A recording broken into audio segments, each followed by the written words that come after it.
Hey folks, Fernando doing another video for Modern Survivalists, and today talking about minimalistic EDC. I got this question from Instagram. By the way, if you want to follow me on Instagram, it's Ferfal308. You'll have the link there below. If you're interested in these topics in general, I talk quite a bit about EDC and street survival skills.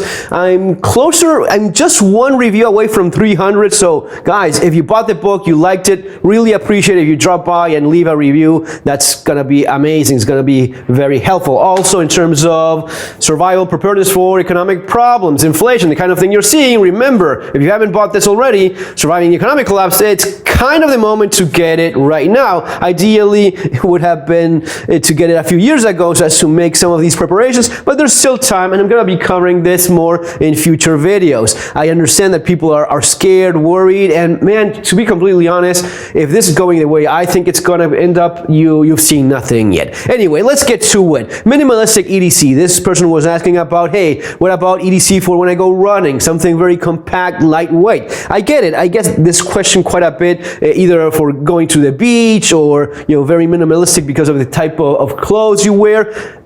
You have to put yourself in the position of other people at times. This is what I have with me all the time. My Leatherman charge is with me, it's been with me for years, and I'm not going to be parting with it anytime soon. But I have the option of pretty much wearing whatever the hell I want all the time. Very rarely do I find myself in a position where I have to wear a suit because of something specific. But if that's the case, or running, or jogging, or whatever it is, you have some alternatives. Let's go through these and some of the minimal requirements. For me, I want to have a flashlight, I want to have a blade of some sort, and especially if you're going to be running, you probably want to have some type of a pepper spray.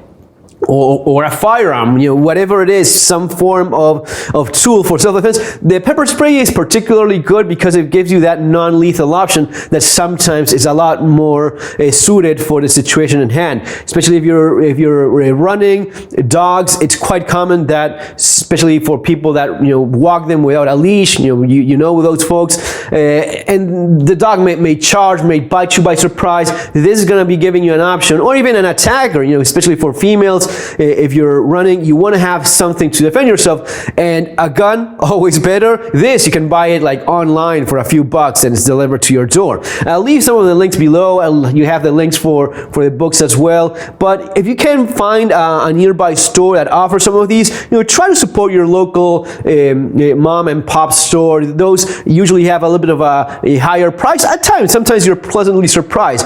But if you can help out some of your local community stores, that's always better. In terms of brands, Spyderco is fantastic. If I want to go with something super minimalistic, I would go with, let's see, something like this, for example. This would be a nice setup for someone that's jogging, running, and wants to go very lightweight. You have a very decent blade. This is a Spyderco Delica. This belongs to my wife.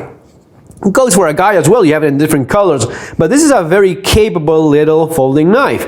You have a tiny flashlight. This is the new ThruNite Arc Mini, which in spite of being very compact, you have quite a bit of power. If you double click on it, I think it goes like 200 lumens. I have the specs right here. Let me get that for you.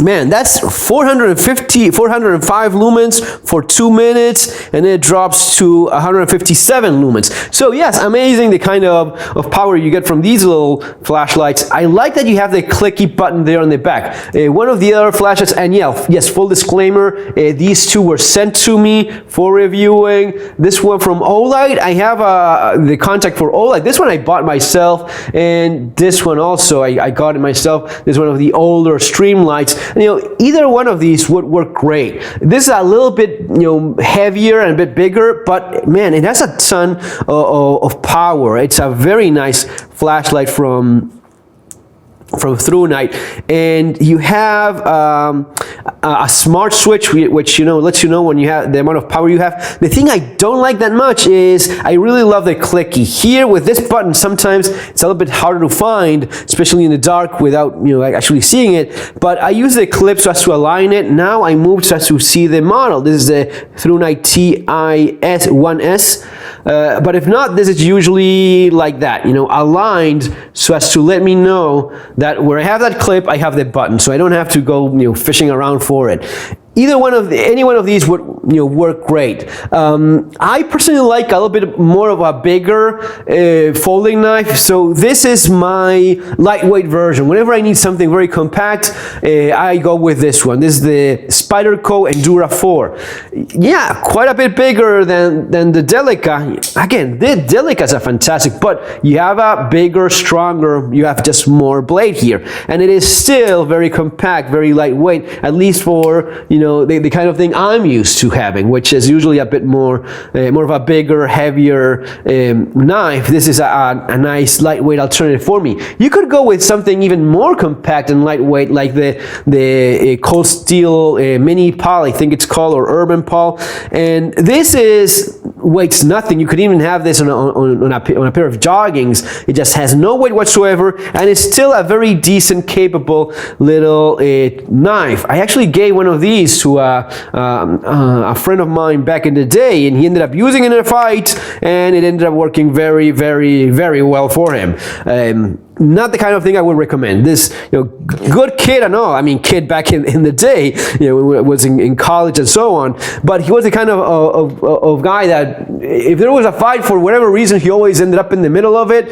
I recommend having more of a avoiding problems kind of approach. The kind of thing I explained in Street Survival Skills. It's only applicable if you really try not to get into fights. If you're really looking to get into fights, you usually find someone willing to play along. So younger people, bars, nightclubs, whatever it is, or any gatherings where there's people, especially when there's alcohol involved, you will find someone that is kind of looking for a fight. So none of this makes sense if you don't have the right mindset for it. I managed to get through most of my life with a minimal amount of violent interactions, and it's mostly not because of any super tool that I had with me, but because of the tool that I have between my ears. Your brain is your main tool. It's your main weapon as well, but it's your main tool in terms of avoiding fights in the first place. I want to insist on this because we sometimes get lost in all the crap that we love, and that's one of the reasons, one of the many reasons we do the things we do. But remember, when it really comes down to it, you want to avoid the fights as much as possible. You cannot avoid it. I really like having more of a larger blade, and knowing how to use it, having had some training with it, that's always very useful. I do explain quite a bit of the things I've learned over the years in Street Survival Skills. Yeah, I know I'm pushing it pretty much a lot in this video, but again, I insist.